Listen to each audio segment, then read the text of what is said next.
नए जमाने का पुराना ससुराल।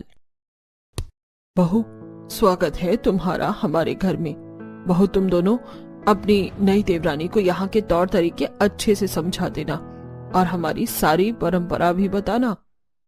जी माँ जी। दिशा, हम तुम्हें तुम्हारा कमरा दिखाते हैं। कितना बड़ा ससुराल है मेरा। मेरी सास और दोनों जेठानी कितनी अच्छी हैं। कहाँ मैं पहले अपने गरीब छोटे से घर में रहती थी, पर यहाँ तो सुख सुविधाओं की सारी चीज होंगी। अब तो बस मेरी मौज है। आखिर मैं इतने बड़े घर की बहू जो बन गई हूँ। दिशा कुछ सपने लिए अपने ससुराल में आती है और अगली सुबह होते ही सुबह 4 बजे दिशा की जेठानी निशा और आरती उसके कमरे का दरवाजा पीटती हैं। और जब दिशा कमरे का दरवाजा खोलती है तो वो सुबह सुबह अपनी जेठानी को हैवी कपड़े और गहने में देखती है। आज तुम्हारी पहली रसोई है और हमारे घर में सब सुबह के 6 बजे तक नाश्ता कर लेते हैं। और हमारे घर की बहू ऐसे मैक्सी नहीं पहनती। दिन हो या रात, हर वक्त ऐसे हैवी कपड़े और गहने ही पहनना। अब जल्दी से तैयार हो जाओ। दिशा कपड़े लेकर अंदर जाती है और तैयार होकर बाहर आती है और अब भी निशा आरती उसके कमरे के बाहर ही खड़े होते हैं। आप दोनों मेरे कमरे के ही बाहर खड़ी थी? हाँ, क्योंकि हमारा घर बहुत बड़ा है। अगर हम चले जाते तो तुम्हें पता ही नहीं चलता रसोई कहाँ है। अब चलो, लेट हो रहा है और घूंघट भी कर लो। हमारे घर की परंपरा है कि बहू घूंघट में ही रहती है। दिशा अपनी जेठानी के साथ रसोई में जाती है और रसोई में जाते ही रसोई में मिट्टी का चूल्हा, बर्तन, सिलबट्टा और रसोई में फर्श न देखकर हैरान रह जाती है। हम इतने अमीर हैं, इतना बड़ा ससुराल है, फिर हमारी रसोई इतने पुराने जमाने की क्यों है? जमाना बदल गया है, लोगों ने नए तरीके अपना लिए, पर हमारी सास आज भी पुराने ख्यालात की है। हमारे घर में आज भी पुरानी परंपरा चलती आ रही है। अब जल्दी से पहले गोबर से जमीन लीप लो, उसके बाद मिट्टी से मिट्टी का चूल्हा लीप लेना, जब तक मैं और आरती मक्खन और सिलबट्टे पर मसाला पीस रही हैं। क्या मक्खन निकालने के लिए और मसाला पीसने के लिए भी हमें पुराने तौर तरीकों के हिसाब से करना होगा? ये मैं कहाँ आकर फंस गई। करना तो पड़ेगा। पिछले 5 सालों से हम भी करते आ रहे हैं। जो चीज इतने दिनों से हम सह रहे थे, अब तुम्हें भी सहना पड़ेगा। माँ जी यहाँ आए उससे पहले काम पर लग जाओ।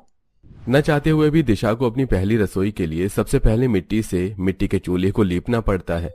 उसके बाद वो गोबर से पूरी रसोई की जमीन को लीपती है। साथ ही वो कुछ पुराने जमाने की मिट्टी के बर्तन में खाना मिट्टी के चूल्हे पर खाना बनाती है।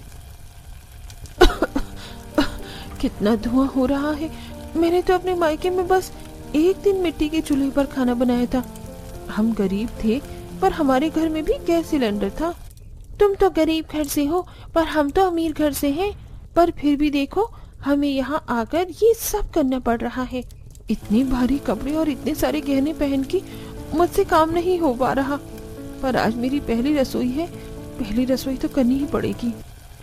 भारी कपड़े, खाने पहने रहने की वजह से दिशा को खाना बनाने में काफी तकलीफ होती है। कुछ देर में खाना बनाकर सभी घर वालों के लिए नाश्ता परोसती है। दीदी, सब आ गए हैं, हम भी साथ में बैठ जाते हैं, सब साथ में ही खा लेंगे।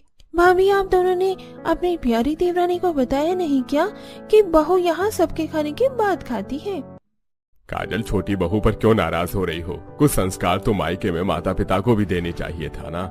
बहू हमारे खाने के बाद ही तुम खाओगी और तुम दोनों अलग थाली में नहीं खाओगी। तुम्हारे पति जिसमें खा रहे हैं उसी में खाना होगा। मुझे अब से अपने पति का झूठा खाना पड़ेगा। झूठा खाने से तो मेरे मुंह में छाले हो जाते हैं। ससुराल आते ही अपनी ससुराल की पुरानी परंपराओं को देखकर दिशा काफी परेशान हो जाती है। सभी के खाना खाने के बाद तीनों बहुएं अपने पति का छोड़ा हुआ खाना खाने के लिए बैठती हैं। अरे, इतना मुंह क्यों बना रही हो? देवर जी ने तो खाना छोड़ा है, खा लो। 1 दिन 2 दिन अच्छा नहीं लगेगा, फिर धीरे धीरे आदत हो जाएगी। हमारी तरह जल्दी खा लो। उसके बाद हमें मिट्टी के बर्तन में दही जमानी है, मक्खन भर के रखना है और अचार भी बनाना है। पर अचार तो बाहर से ला सकते हैं। भला अभी के टाइम पर घर में कौन मक्खन और घी बनाता है? हमने तुम्हें बताया था ना, नए जमाने में भी हमारा ससुराल पुराना है। जब ससुराल में कदम रखा तो कितने सारे सपने देखे थे, पर सुबह होते ही सारे सपने टूट गए। जो दिशा ससुराल आकर बहुत खुश थी, वो एक ही दिन में परेशान हो जाती है और भारी कपड़े गहने पहनकर अपनी दोनों जेठानी के साथ घर के सारे काम करती है।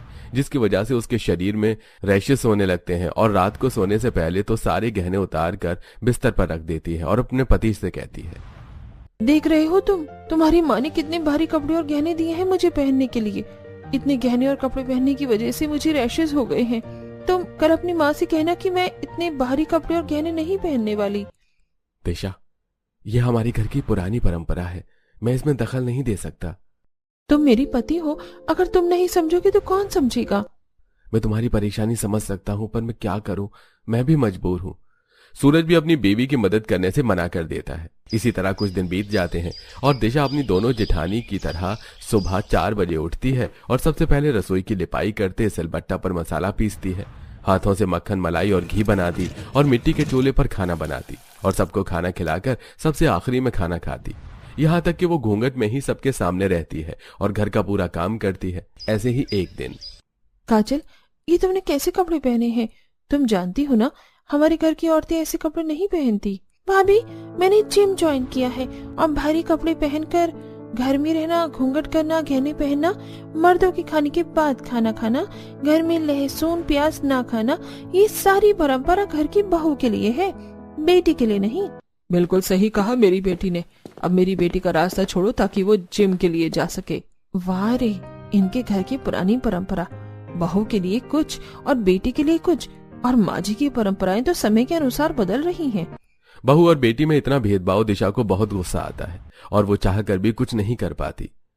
समय गुजरता है और एक दिन आरती, निशा, दिशा देखती हैं कि काजल मॉडर्न ड्रेस पहनकर अपने कुछ लड़के फ्रेंड्स के साथ बाहर पार्टी करने गई है। दिशा भी डरते हुए अपने सास ससुर से कहती है, अगर ननद जी ऐसे मॉडल कपड़े पहनकर बाहर जा सकती हैं, तो क्या हम घर में हल्के कपड़े नहीं पहन सकते? बिना गहनों के, इन गहनों की वजह से मुझे खुजली होती है। देखिए मेरे हाथों में कितने दाने निकल गए हैं। मुझे तो लगता है मेरे डॉक्टर के पास जाना बहुत जरूरी हो गया है। राम राम राम, हे प्रभु, कैसी बेअकल बहू दे दी मुझे।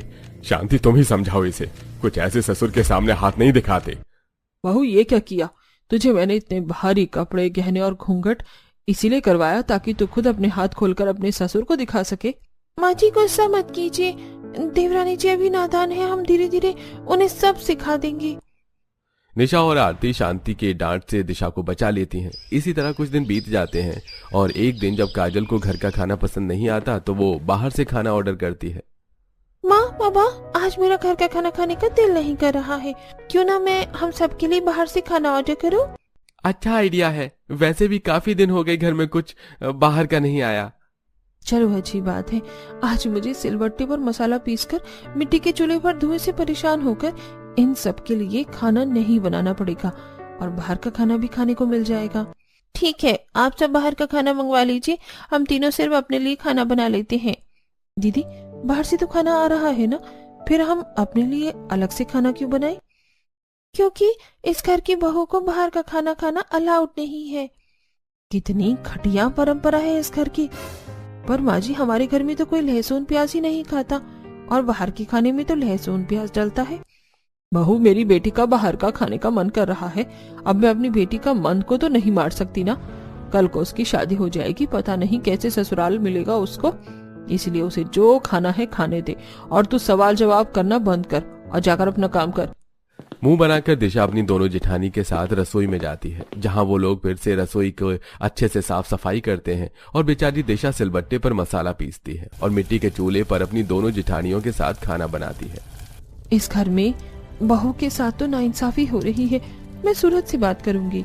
कोई फायदा नहीं है बात करने का, हमारे पति भी अपनी माँ के खिलाफ नहीं जाते। ऐसे अमीर घर में शादी करने से अच्छा हम किसी गरीब घर की बहू बनती। तीनों देवरानी जेठानी इस नए दौर में अपने ससुराल की पुरानी परंपराओं को निभाती हैं। समय यूं ही बीतता है और बहुत जल्द काजल को देखने लड़के वाले आते हैं।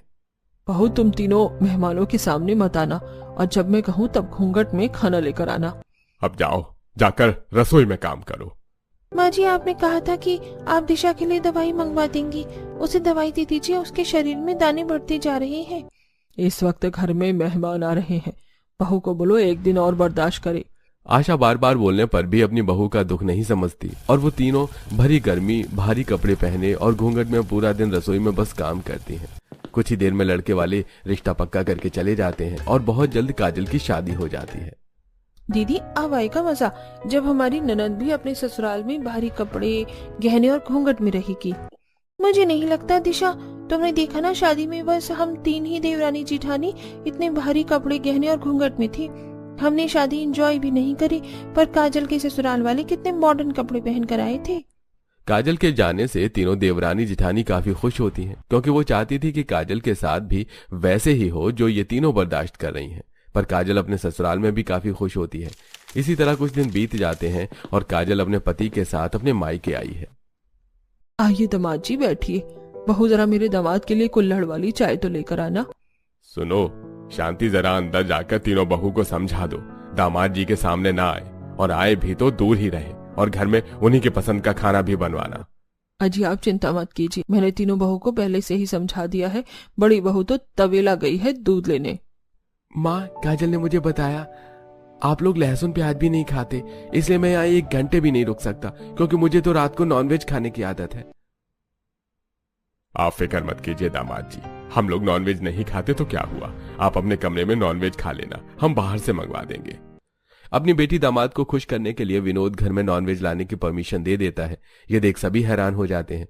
कुछ ही देर में दिवाकर नाक बंद करके अपने जीजा के लिए नॉनवेज लाता है, जिसे काजल का पति अपने कमरे में ही खाता है और अगले दिन जाने की आज्ञा लेता है। यहाँ आकर बहुत अच्छा लगा, आप लोगों ने बहुत ख्याल रखा मेरा। अब 1 महीने के लिए काजल को छोड़कर जा रहा हूँ, मेरी बीवी का ख्याल रखिएगा। हाँ हाँ जीजा जी, आपकी बीवी हमारी भी बहन है, फिक्र मत कीजिए। अरे दीदी, हमने तो सोचा था शादी के बाद इससे हमारा पीछा छूटेगा, पर ये तो 1 महीने और यहीं रहेगी।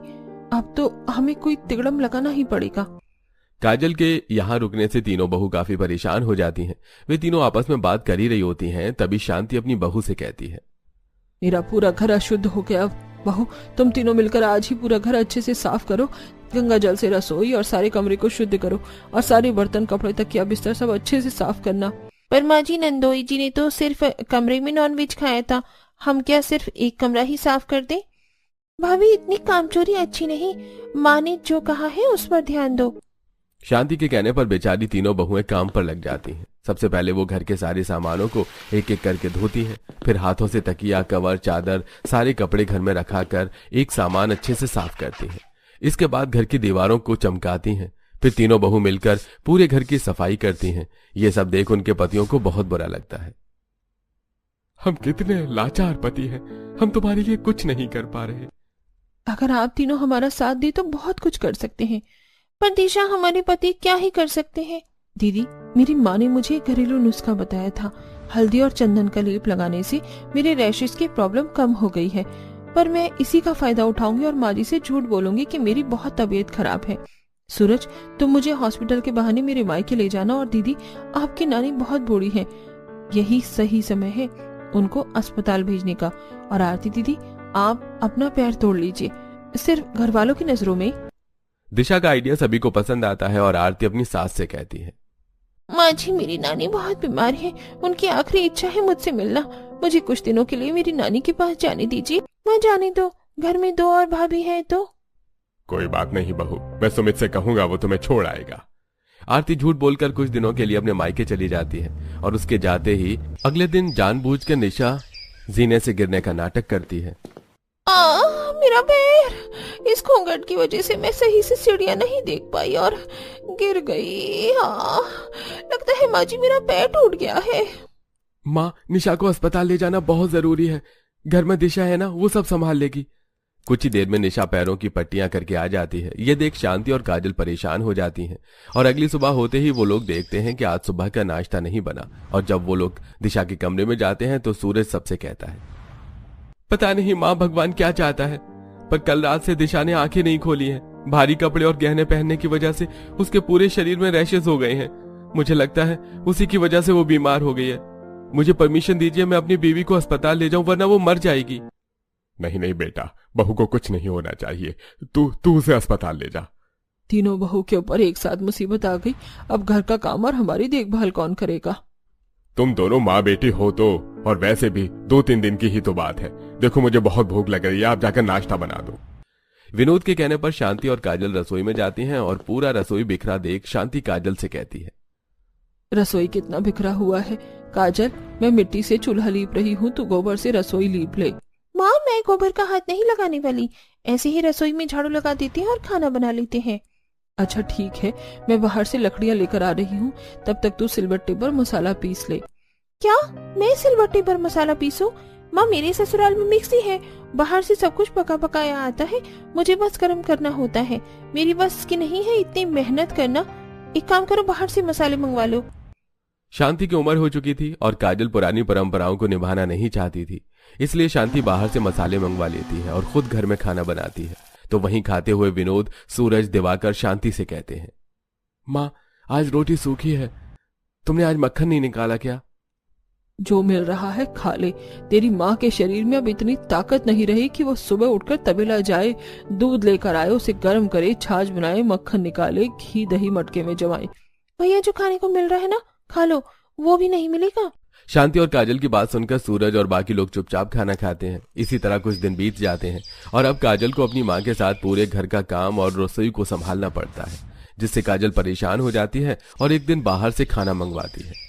अरे शांति, मैंने तुम माँ बेटी से कितनी बार बोला है, खुद के लिए बाहर का खाना मंगवाया करो, मेरे लिए नहीं। मैं लहसुन प्याज वाला खाना नहीं खाता। सुनिए जी, मैं थक जाती हूँ घर के काम करके। आपकी बेटी को कुछ बोलो तो नाटक करती है, खाना न बनाना पड़े, इसलिए किसी ने बाहर से खाना मंगवाया है। काजल, 1 महीने के लिए तो आई है, क्या तू इतना भी नहीं कर सकती? माँ, पापा, मेरी नई नई शादी हुई है, मेरे कहने पर आपके दामाद मुझे यहाँ छोड़कर तो चले गए हैं, पर मेरा यहाँ ज्यादा दिन रुकना सही नहीं, लोग क्या कहेंगे। और रही खाने की बात, मैंने आज से पहले कभी भी रसोई में कदम नहीं रखा। वो तो शुक्र मनाओ जो बाहर का खाना आ रहा है, ये भी सही है, कम से कम आप लोगों को मैं खाने को तो दे रही हूँ। अरे बेटी, तू नाराज क्यों होती है? तू तो जानती है तेरी तीनों भाभी की हालत क्या है। कुछ दिन और रुक जाओ, जैसे ही तीनों बहुएं ठीक हो जाएंगी तुम चले जाना अपने ससुराल। पापा, वो तो भाभी है जो पता नहीं कैसे आज के जमाने में 100 साल पुरानी परंपरा झेल रही हैं। बेचारी मेरी भाभी भूखी रहती हैं, पर फिर भी घर के लोगों को खाना खिलाने के बाद खाना खाती हैं, गोबर से घर लीपती हैं, चूल्हा लीपती हैं, मिट्टी के बर्तनों में सामान रखती हैं, मिट्टी के चूल्हे पर खाना बनाती हैं। मेरे बस की नहीं है ये सब करना, अपनी बहू से ही करवाना। मैं तो चली अपने ससुराल, वहाँ तो सब कुछ इलेक्ट्रॉनिक है और नौकर चाकर भी हैं।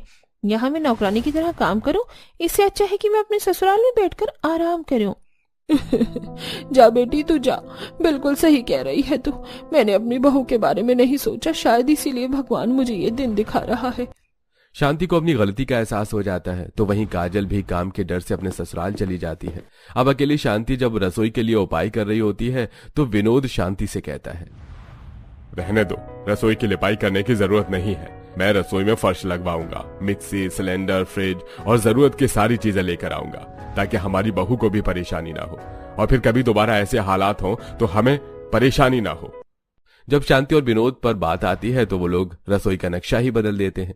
कुछ दिनों बाद आरती अपने ससुराल आती है, तो वहीं निशा भी अपने पैरों की पट्टी खोल लेती है और दिशा भी घर आती है और उनके आते ही शांति अपने हाथों से तीनों का घूंघट हटा देती है। तुम तीनों को अब इस घूंघट में रहने की जरूरत नहीं है और ये गहने भी उतार दो और वो कपड़े पहनो जिसमें तुम कंफर्टेबल हो। हाँ बहू, हैरान होने की जरूरत नहीं है। तुम्हारी गैर मौजूदगी में हम समझ में आया कि तुम तीनों पर क्या बीत रही है, इसलिए तुम तीनों के लिए एक सरप्राइज है। तुम तीनों रसोई में जाओ। तीनों बहू रसोई में जाती हैं और मॉड्यूलर किचन देखकर काफी खुश होती हैं। दीदी, कहीं मैं सपना तो नहीं देख रही? दिशा, ये सपना नहीं, हकीकत है। बहू, अब तुम्हें काम करने की कोई परेशानी नहीं होगी।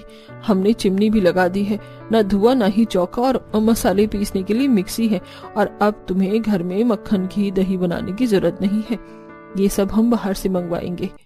थैंक यू सो मच माँ जी, आज मुझे लग रहा है कि मैं सच में अमीर घर की बहू हूँ। मुझे तो सारी खुशियां ही मिल गई।